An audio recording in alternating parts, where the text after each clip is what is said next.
One of the really amazing things I get to do in Clarify Your Homeschool is to watch the moms that are in the program. I get to see them lean into relationships with their children over curriculum. I get to watch them connecting with their husbands over their homeschool, having conversations with them that normally we don't maybe have when it comes to, we will talk about raising our children, but when it comes to the homeschool, we might not be as open, but I get to watch them connecting with their husband over homeschool and including them and just watching that bond. And then also I get to watch these moms break the school mindset when it comes to homeschool, and in turn, they get to watch their kids begin to love learning. And that's what we're going to talk a bit about today, is getting that balance that you so desperately want in your motherhood, in your marriage, and in your homeschool. And it's a huge part of Clarify Your Homeschool. It is really pretty much the outcome that you're going to get, which is pretty much what you're hoping to have, right? You can get more information about Clarify Your Homeschool at clarifyyourhomeschool.com. But today then, let's lean into this a little bit and find out, is it really possible to be content in these three areas? Welcome to the Little by Little Homeschool Podcast, where you can get out of survival mode, feel confident in your homeschool decisions, and gain peace in your heart and home. I know that when we plant our feet firmly in this season of life and embrace our homeschooling, motherhood, and homemaking, we will thrive. I truly believe that we can do this from a place of peace and joy, all while growing a ton of contentment. And while we're at it, Mama, let's deepen those relationships with our children and love these years we get to pour into them. If you're ready to create beauty, seek simplicity, and live intentionally, homeschool mama, then close out that lesson book, let the kids go play, and let's have an authentic conversation. Does your home sometimes feel or resemble a little bit of like a three-ring circus? Do you have a full calendar and you have maybe some great goals and things you want to focus in on with your kids, and you've just got a lot of things? We'll go back to the circus. Maybe you're juggling. I don't know if you can juggle or not. I cannot juggle. I don't know many people that can juggle. I kind of just sit there and watch. It's pretty fascinating. But you as a mom are just metaphorically here juggling a lot of different things, and you've got activities, and even if you don't have activities that they're going to, there's just a lot of fullness every single day, and you just want some type of balance. Recently, this is something that I have experienced. I mentioned back a couple episodes that we are working on a huge project on our house, and it has been going on for a while. So we are scraping and repainting our pretty old house, and it's just tedious. It does not go as fast as you think it's going to go. Like, I have a couple of hours, and then you spend a couple hours out there, and you're like, oh, I did not get as far as I thought I was going to go. But I'm looking at the calendar, I'm looking at the weather and saying, wow, before we know it, it's going to get cold. And I also said to my husband, I do not want to do this any much longer. I don't want to come out here just for 1 to 3 hours that I have during the day to work on this. And this is what it came to last year too. We did most of the house last year, and we're just doing the last part here now in the garage. And I was just like, I have to put things aside. I have to put aside the things that maybe I want to do. I need to put aside maybe my workout routine right now, which I know is a good thing to do that, not to put it aside, but to actually do the workouts.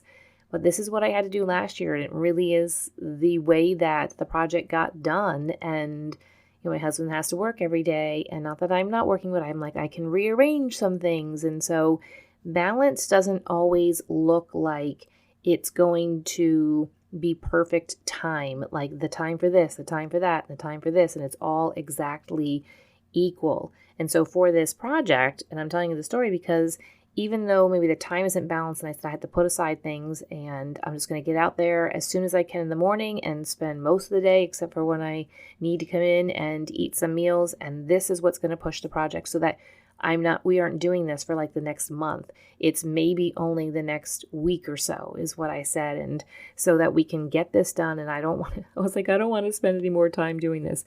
So we're going to talk a bit about balance and how we're going to define that. Because I knew going into setting aside some good things that to work on this project, and I know that in the end, the time and everything will balance out. So when it comes to balance, we often think of it as equal.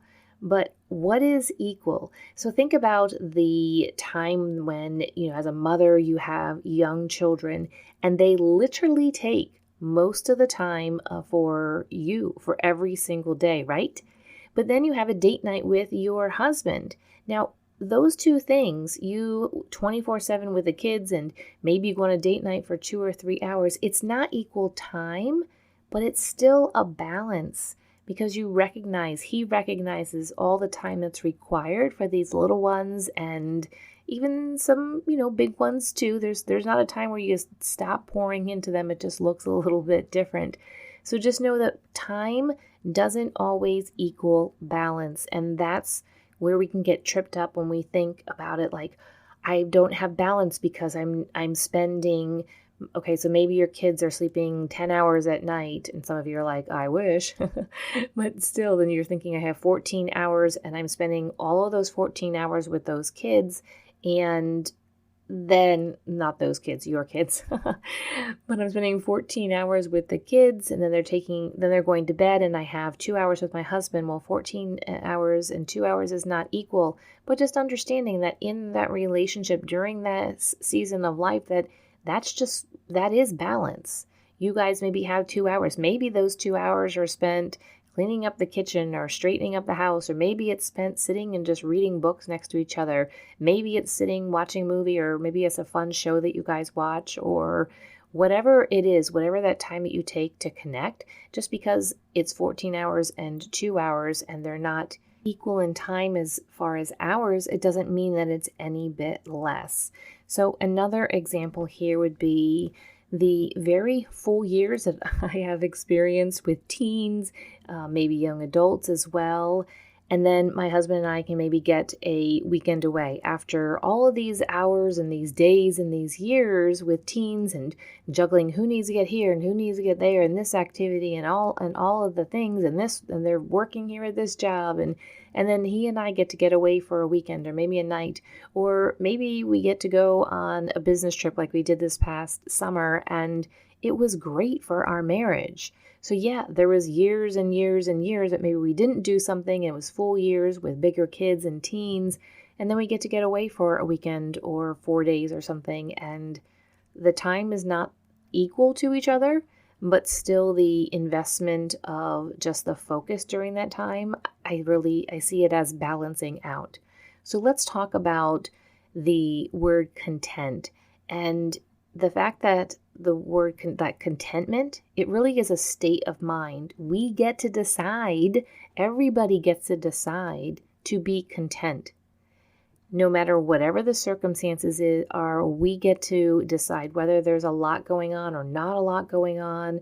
Maybe we're in the middle of a really intense situation. Maybe there's a lot going on with family. Maybe there's sickness. Maybe there's tragedy. Maybe there's death. We get to decide if we're going to be content. We're going to sit in that time, and how are we going to walk through it? Now, sometimes we might need to block some things out that don't bring us peace and contentment.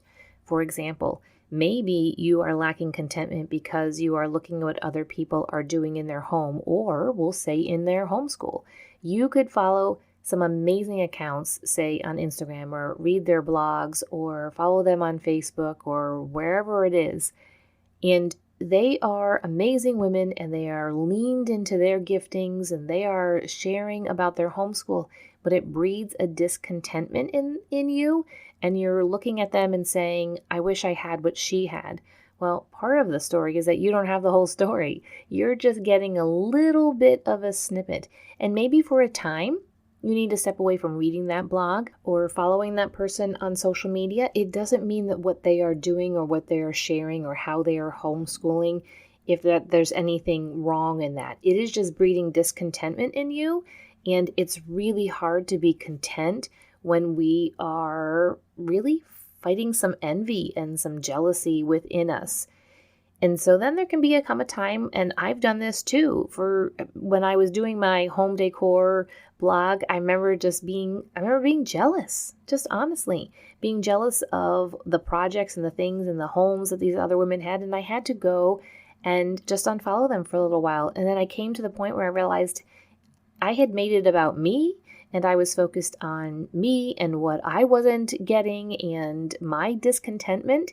And once I worked through that, I was able then to follow again those different accounts that they did inspire me. And I could say, good for her.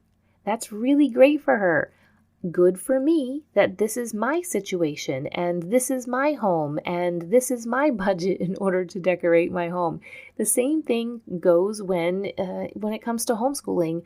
Maybe it is even somebody in your real life that you just kind of need to take a step back from a little bit because they aren't bringing you peace and they aren't bringing you contentment. So how do we find balance when we're talking about motherhood, marriage, and homeschool? The first thing really is to recognize what is urgent. And there's going to be a lot of urgent things, especially when it comes to our motherhood. When you have little ones, whether you have babies and toddlers and preschoolers, there's going to be a lot of urgent things that need to be taken care of, and a lot of urgency of watching over them and making sure that they don't do something super dangerous. I'm thinking of toddlers and just all the things that they can kind of get into. But recognize what is urgent right now in this season of your life. And that is where you need to maybe put a little bit more balance and a little bit more time. Maybe your marriage is in some type of crisis right now, and that is where you need to shift your balance to your marriage. It might be hard when it comes to kids and them not quite understanding why mom and dad are needing to spend more time together apart from the kids. Maybe that requires hiring a babysitter or finding someone that can come in, maybe a mommy's helper to kind of help out a little bit. Whatever the situation is, recognize what is urgent and where does the focus need to be. Maybe the focus does need to be a little bit more on the homeschool. Maybe the motherhood thing is going great, marriage is going great, but you have a kid that is struggling, maybe learning their math facts or coming to a place where they can read fluently. And that feels like an area that is urgent for you and that you really feel you need to put a focus on. So recognize what is urgent. Maybe there's some fires that need to be put out and take care of those. Then figure out what is the priority after that. What areas of that? And so there's going to be different times where your marriage is going to be more of a priority, where motherhood is going to be more of a priority, and where homeschool is going to be more of a priority. It's still balance. It still balances out. Balance does not equal the same amount of time or the same amount of effort or the same amount of, we'll say, money or budget for everything. This might kind of be a little of a silly way to think about it, but just think about it in terms of baskets. You have your motherhood basket, your marriage basket, and your homeschool basket. And we always assume that those baskets are always the same size. Maybe you have 3 different size baskets, and sometimes the marriage basket is the word marriage there is you're putting it into the bigger basket. You have a big basket, medium basket, and a smaller basket.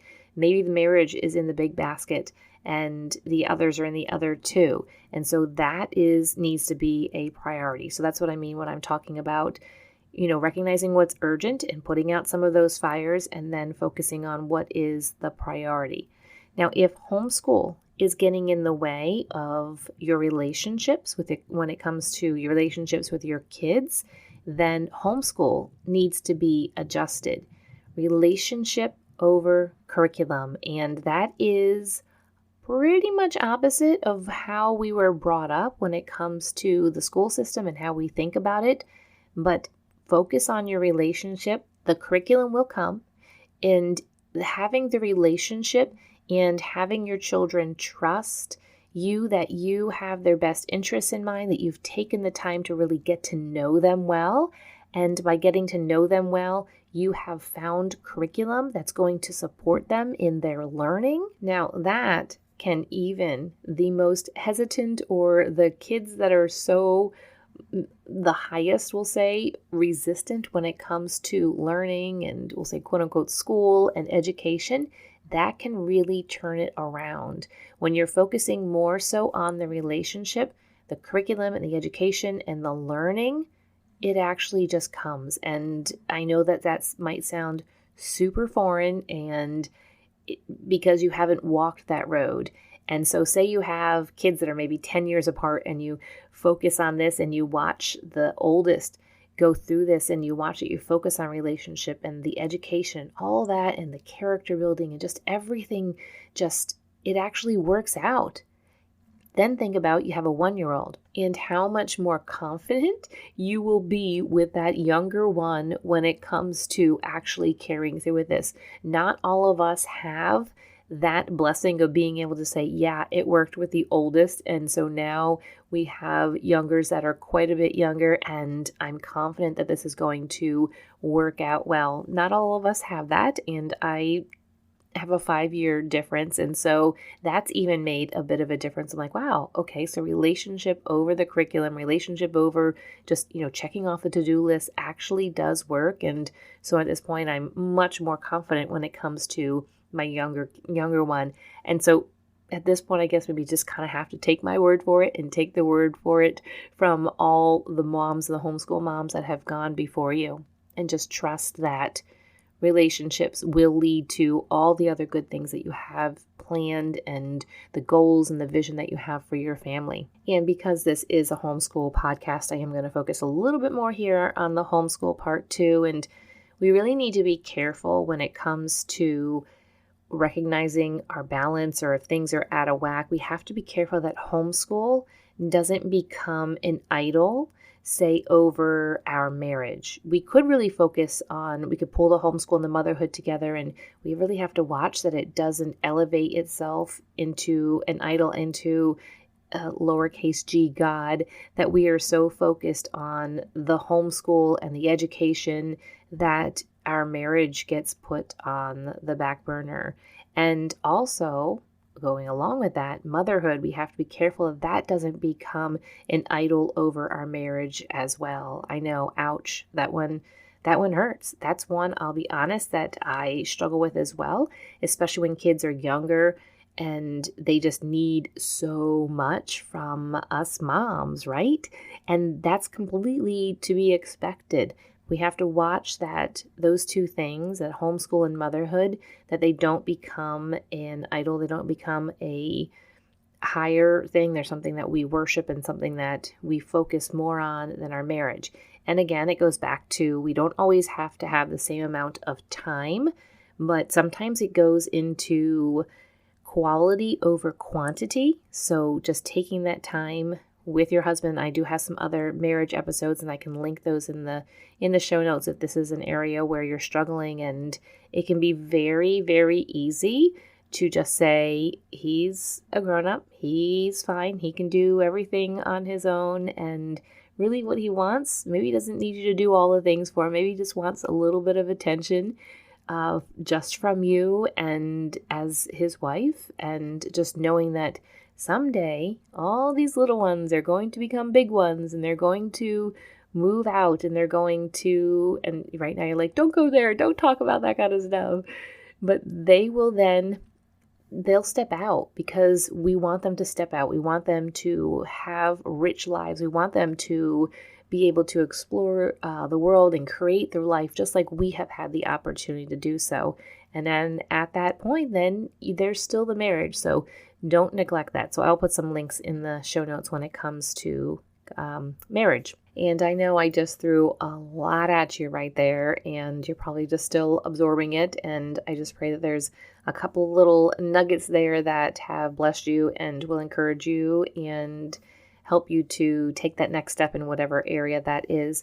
And if that next step is to join Clarify Your Homeschool, so you can be like those moms that I mentioned earlier that are seeing amazing results and just feeling this peace and contentment and finding the balance in their life, and their kids are thriving, and you want to join them in Clarify Your Homeschool, we'd love to have you. You can check out all the information at clarifyyourhomeschool.com, and I look forward to seeing you over there, friend. And right back here on Little by Little Homeschool Podcast on Monday, bright and early on Monday morning. Have a good rest of your day and a great weekend ahead of you. If this podcast has encouraged you, the number one way you can thank me is to leave a written review on Apple Podcasts. I love to hear how this show has impacted you, so if you could hop over and do that, I'd be so grateful. While you're at it, take a screenshot of this episode and share it with your friends to encourage them. You can also find me over on Instagram at Little by Little Homeschool.